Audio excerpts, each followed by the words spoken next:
I have done several views on wokeism and the scourge it has become in its attempt to cancel and rewrite history with lies about the moral code of this country and the attempt to portray America and its founders as something evil. The effect has been felt throughout society and culture, but the incubation of wokeism and its assault on American institutions is increasingly finding its way into school curriculums, especially at the college level.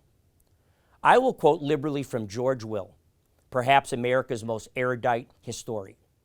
The subject matter today involves Princeton University, and Mr. Will's doctoral degree in history is from Princeton University.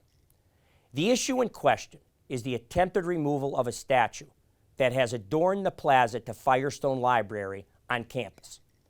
Once again, a student mob, which is in the minority of Princeton students, who fashion themselves in the woke mission to subordinate everything to social justice, are attempting to remove a statue of John Witherspoon, the ordained Presbyterian minister who was recruited from Scotland and would become one of Princeton's great presidents.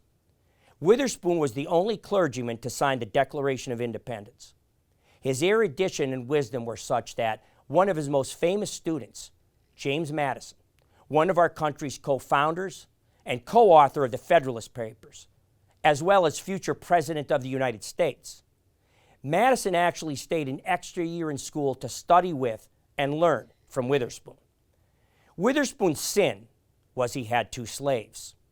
Witherspoon was an ardent abolitionist and freed his slaves and predicted 50 years before the Civil War that America's moral evolution would eliminate slavery.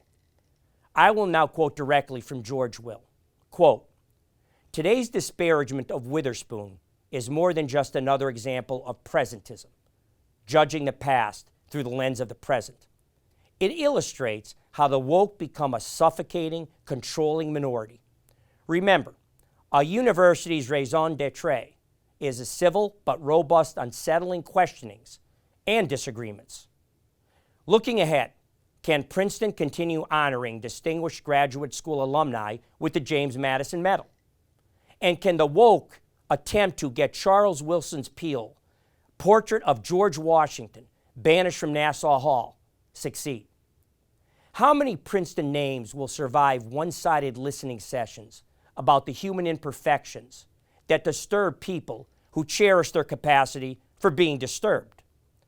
Campuses are becoming burned-over places, sullen about the scarcity of things to deplore and cancel within their gates. The woke will have the consolation of vanity.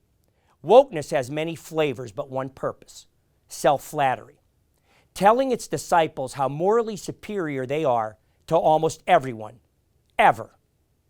And a university becomes a place where orthodoxy is imposed and only a narrow version of history and knowledge is accepted. So, not a university." End quote.